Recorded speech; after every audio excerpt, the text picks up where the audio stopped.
Hello friends, and welcome back into the Cowboys Report today, the second video of the day, because training camp is almost here and we're going to keep you guys covered with everything going on there. Some noteworthy news and rumor items to discuss. Yes, we'll talk about Zeke, but first, some training camp updates on the, negative side of things. DeMarcus Lawrence and Byron Jones, both as expected, are going to start this year on the PUP list, that is the physically unable to perform list. Again, this is not much of a surprise, and frankly, it's really not panic-worthy news item either there. Lawrence coming off his shoulder injury, Jones coming off his hip surgery. Now, both are on the right track to be ready to go for week 1 of the regular season. That's good news there for the Cowboys, but they probably aren't going to practice in Oxnard. If any of the two, either of the two do, Jones seems a little bit more likely at this point. Now, the good news is, look, DeMarcus Lawrence, he doesn't need a ton of reps. We know how good he is. We know how great he's been the past 2 years while playing through that shoulder injury that he just had the surgery for. So again, this is not a, oh my God, they're hurt. No, they're fine. This is the normal process here for NFL teams. It's really, in reality, a cautionary move, because if they practice during camp and then get hurt or they need more time, you have to keep them on the active roster or burn one of your IR spots. So by doing it this way, you can put them on that PUP list. If you need to, during the season, you have a little bit more room for, if there's a setback, more cautionary move there. And for the Cowboys, if Lawrence misses time, well, that's okay. You have Randy Gregory potentially coming back, and you want to get reps for Joe Jackson and Taco Charlton and Dorrance Armstrong and Jalen Jelks. Lawrence missing time actually does make that a little bit easier to find those training camp reps. As for Byron, I think he'll be the first one back in terms of coming off that PUP list. He seems to be a little bit further ahead in terms of his timing. He's a little bit more advanced there. Not that Lawrence is behind schedule, they're both on schedule, but Jones wants to go. I know that the Cowboys are being cautious there, but again, I think they'll be in good shape overall when it comes to those guys being good to go for week 1. It's really a matter of, okay, well, is there going to be any potential rust issues either? Now, the Dallas Morning News also mentioned some other potential PUP candidates here, the PUP list guys. Taco Charlton coming off a shoulder and ankle issue. Kevon Frazier and Noah Brown both had knee scopes. And then some more notable guys. Tyrone Crawford coming off his hip injury. Antoine Woods had another shoulder problem and Achilles as well. Leo Collins had shoulder surgery. And Connor McGovern actually tore his pec. No surgery was required from McGovern, but they are being a little bit cautious there. So monitor those guys. In the end, all of these guys we mentioned, they're going to be short-term stays on that PUP list. It's not going to be a long-term thing, but that is something to monitor as camp is almost here now for the Dallas Cowboys.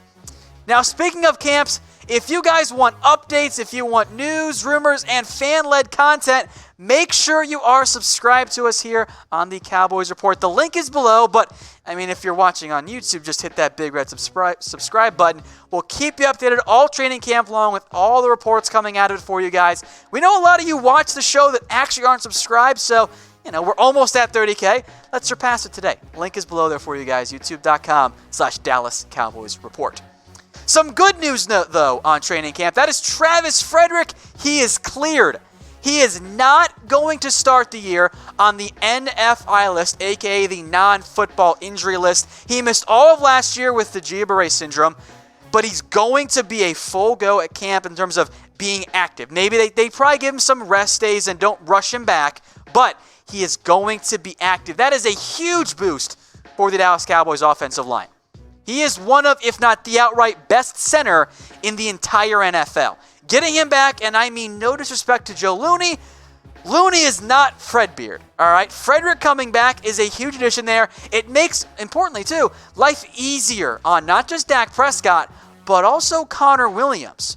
With Connor Williams, assuming he's the starter there and it's not Su'a-Filo or McGovern, that makes it easier. Frederick can help him out more than Joe Looney was able to do. And I know that the NFL Comeback Player of the Year typically doesn't go to an offensive lineman. It goes to one of the sexier stat positions, quarterback, receiver, running back, a defensive player who puts up big numbers there. But Frederick, I think, should be the front runner for Comeback Player of the Year if he's able to be the guy we all know and love. So big question for you guys, with Frederick coming back, will the Cowboys offensive line return to its elite status this year. The reality was last year, it was not elite. It just wasn't. But with Frederick coming back, does that change? Let me know what you guys think in the comments section. All right, a little 3-pack of rumors here for you guys today. Of course, we're going to talk about Zeke because that's all anybody's talking about. Welcome to life in the NFL. Does no one know if Zeke will actually hold out? 4 stars on this one. Now, we'll figure out pretty soon because camp's almost here. Team charter leaves on Thursday, which by the way, we will be live that day, so you'll find out pretty quickly. But as of right now, no. Nobody knows if Zeke is actually going to hold out. That was the report from Ian Rappaport, and he's right. Zeke has not yet made a decision. Now, with that said, everything is on the table now. And I know that might be a little bit frustrating, but doesn't that make sense from Zeke's perspective? Like, if you're Zeke and you're trying to get your new contract, coming out and saying that the reports from Pro Football Talk and others are fake news, that only hurts your perceived leverage there. Now, I do think it's noteworthy that you haven't seen Zeke or his agent or his camp or whatever come out and say, I don't know what the press is talking about. I'm not going to hold out. That is in reality a silent confirmation that, hey, a holdout is at least on the table, even if it might not be the most likely outcome. Now, there are 3 options right now for Zeke Elliott. Number 1, enter a lengthy holdout and say, because that's point 2 there, if he doesn't show up by August 6th, well, now all of a sudden, he does not accrue a year for free agency.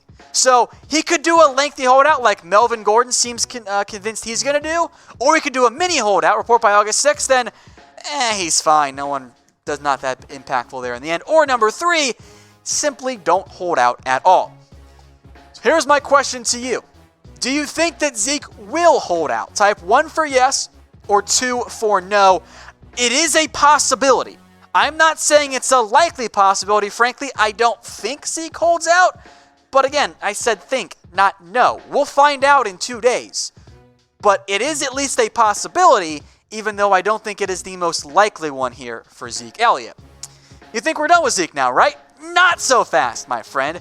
Has Zeke decided to hold out?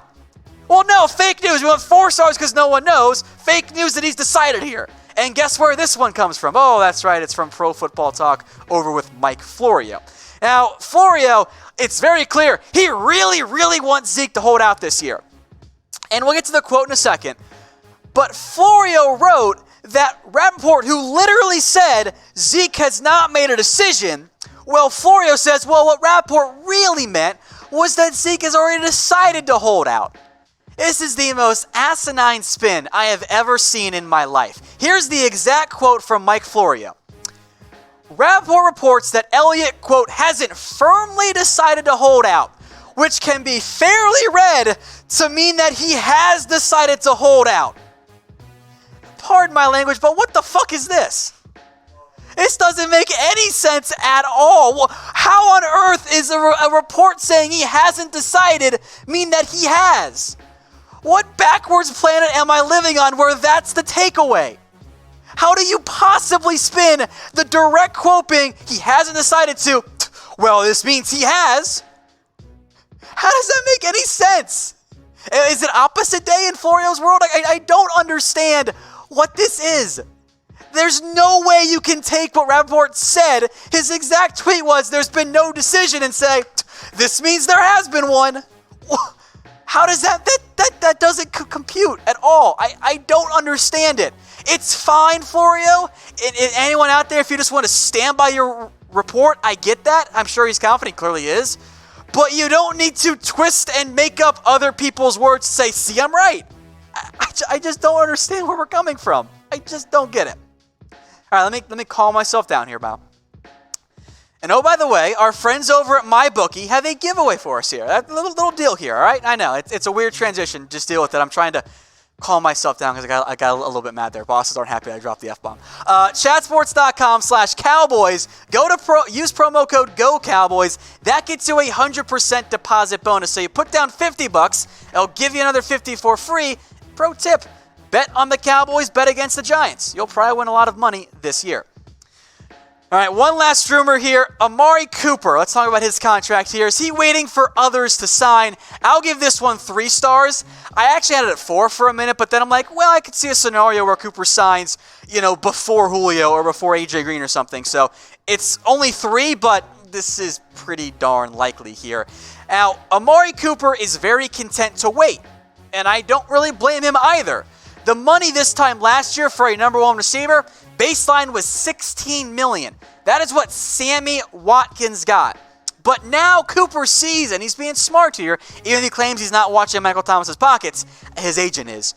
Because if Cooper waits for Michael Thomas to get his deal, and Julio Jones to get his deal, and maybe even AJ Green and or Tyreek Hill, the price tag goes up. As of right now, the highest paid receiver in the NFL is Odell Beckham at $18 million.